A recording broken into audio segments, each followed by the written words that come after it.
Is your cheerleaders coach building them up or breaking them down? These 5 red flags could be the difference between a positive experience and lasting damage. Over 50% of athletes in youth sports reported some form of misconduct from coaches, including sexual abuse, emotional abuse, or bullying. We all think this won't happen to our child, and hopefully it won't.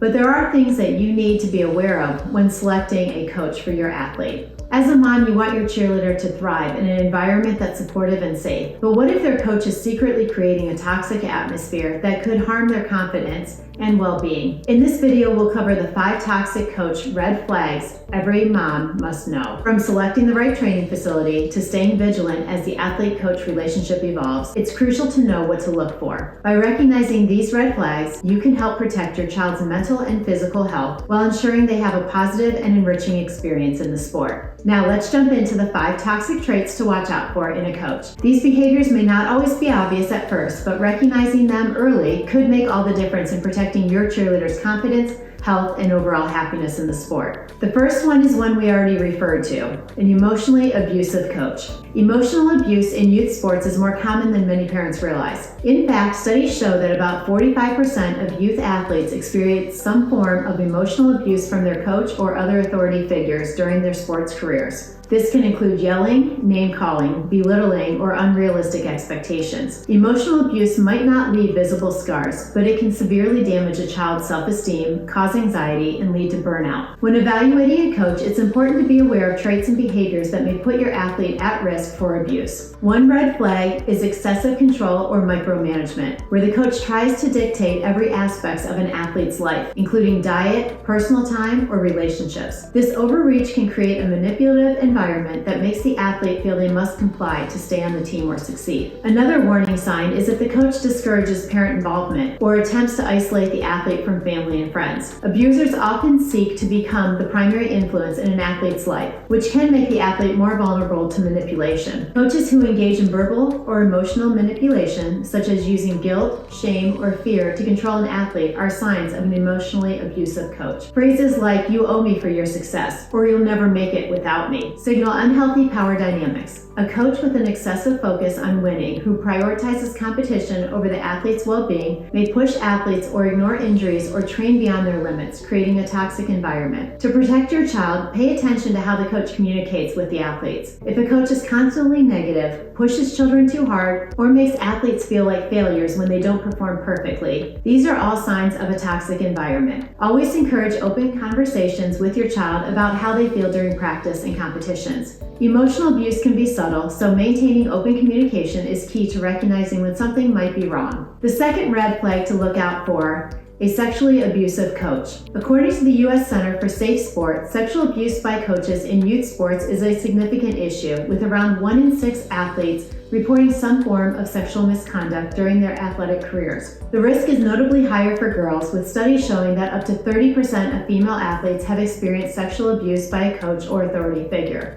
In contrast, about 13% of male athletes have reported similar experiences. The most vulnerable age group in athletes is between the ages of 12 and 17, as this developmental stage often coincides with higher levels of trust and dependence on coaches, particularly in competitive sports environments. Grooming behaviors, which can start earlier, often escalate during this critical age range.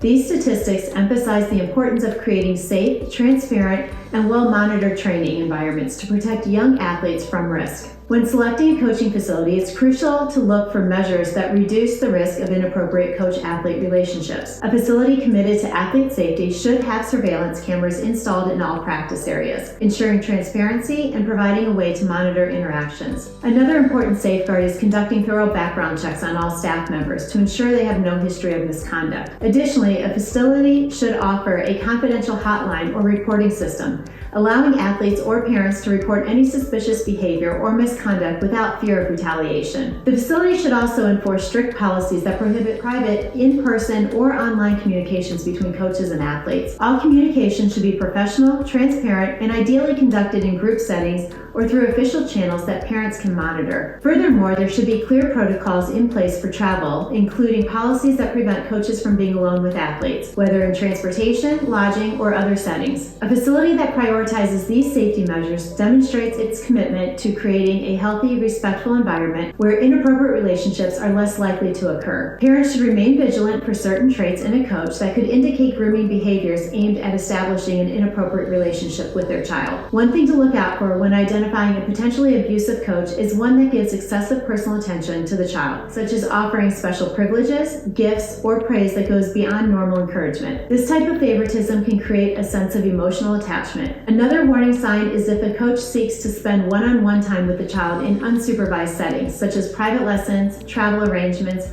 or meeting outside of regular practice hours. Grooming coaches may also cross personal boundaries, engaging in unnecessary physical contact or asking overly personal questions unrelated to the sport. Parents should also watch for a coach who tries to isolate the child from peers or family, discouraging parental involvement or encouraging secrecy about their interactions. A coach who insists on private communication, such as direct messaging or phone calls without parent oversight, should also raise concern. These grooming tactics often progress slowly, so it's crucial to maintain open communication with your child, asking them regularly about their feelings and experiences with the coach. By staying engaged and alert to these behaviors, parents can better protect their child from potential abuse. The third toxic coach red flag to look for is lack of physical safety. When enrolling your child in a training facility, ensuring their safety should be a top priority. One of the first things to examine is the structure of the practice area. The facility should have a designated, well-padded space for tumbling and stunting, with appropriate landing mats to reduce the risk of injury. Avoid facilities that use bare concrete or only partially padded areas, as these pose significant safety risks. If outdoor areas are used, they should be covered and padded. No practice should take place directly on hard surfaces like concrete. Additionally, the practice space should be free of obstructions, such as misplaced equipment that could cause athletes to trip or fall. The structure of the classes is equally important. Well-organized classes should have clear routines and drills that prevent children from running around or being unaware of their surroundings, which can lead to collisions or accidents. Coaches should maintain control and organization to reduce chaos and create a focused, safe learning environment. A high-quality facility will also emphasize progressions in their training, meaning that athletes are gradually introduced to more complex skills only after mastering the fundamentals. This methodical approach minimizes injury risk and ensures proper technique. In addition to skill development, a safe training facility will include strength and conditioning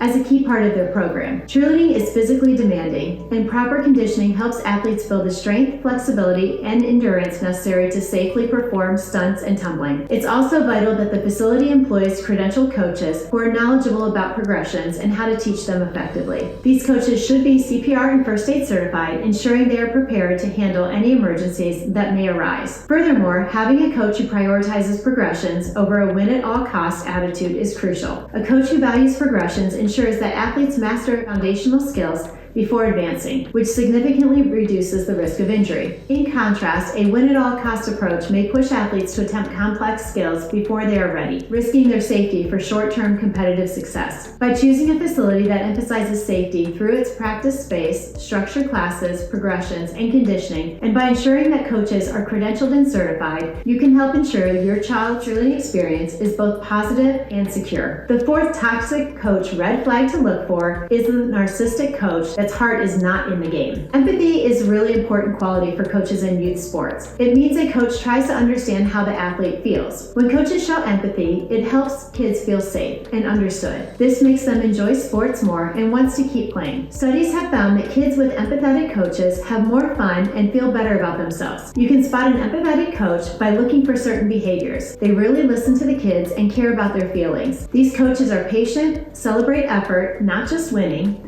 and treat all players fairly. They also show interest in the kids' lives outside of sports. On the other hand, coaches who aren't empathetic might ignore some athletes, use shame to motivate, or care more about winning than the kids' well-being. They might also get angry easily or not adjust their expectation for different kids. Empathy in coaching doesn't just make sports more fun, it can also help kids play better. Research shows that when coaches are understanding and supportive, kids are more motivated. They perform better and are less stressed. They're also more likely to stick with sports for a longer time. When looking for signs that a coach may lack empathy and compassion, there are several key behaviors to watch out for. A coach who frequently dismisses athletes' concerns or feelings, telling them to toughen up instead of addressing their discomfort, may be lacking in empathy. Excessive criticism without constructive feedback, using harsh or demeaning language, is something else to watch out for. Watch for signs of favoritism, where more attention is given to naturally talented athletes while others are ignored. A A win-at-all-cost mentality that prioritizes victory over athlete well-being can be problematic, especially if it involves pushing injured athletes to play. Inflexibility in coaching methods, lack of patience when explaining new concepts, and poor communication skills are also concerning traits. Coaches who use emotional manipulation, such as guilt or shame, to motivate athletes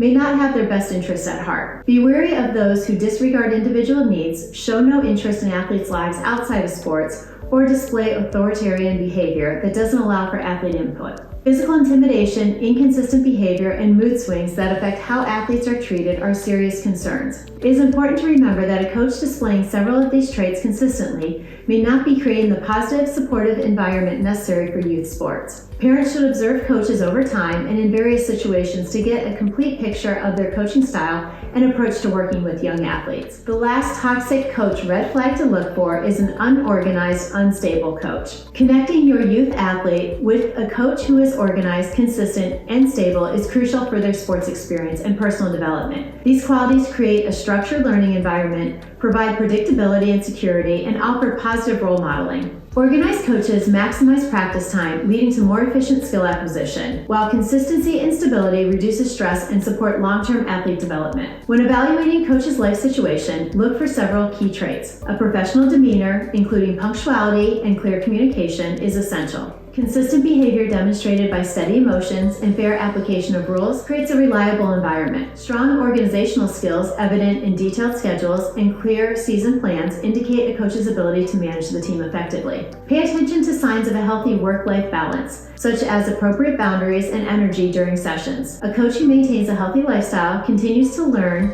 and improve their skills, and has a strong support network is likely to provide a positive experience. Look for signs of long-term commitment, such as a history of staying with a program for multiple seasons and discussion about future plans. Lastly, emotional intelligence, demonstrated by calm handling of conflicts and empathy towards athletes, is crucial for creating a supportive environment. While no coach may perfectly exhibit all these traits, finding one who demonstrates most of them can help ensure a stable, consistent, and organized environment for your athlete. By considering these factors, you can help ensure your cheerleader is in a positive and healthy environment that fosters both their athletic abilities and their personal growth. Participating in youth sports under the guidance of a caring, empathetic, and stable coach can be a transformative experience for your child. When you find a coach who exhibits positive traits, someone who is organized, consistent, and truly invested in your child's well-being, the benefits are remarkable. Your child can develop crucial life skills like teamwork, discipline, and resilience. They'll likely see improvements in their physical health, self-esteem, and academic performance. Sports can teach valuable lessons about goal setting, perseverance, and handling both success and failure. Moreover, the social connections formed through team sports can lead to lasting friendships and a sense of community. With the right coach, your child's sports experience can be a fun, safe, and enriching journey of personal growth. So don't wait. Take action today to get your child involved. Research local programs, reach out to other parents for recommendations, and schedule visits to observe potential coaches in action. The sooner your child starts, the more they stand to gain from this incredible opportunity. Remember, the skills and memories they'll develop through positive sports experiences can last a lifetime. Your child's next great adventure in personal growth and development is just waiting to begin.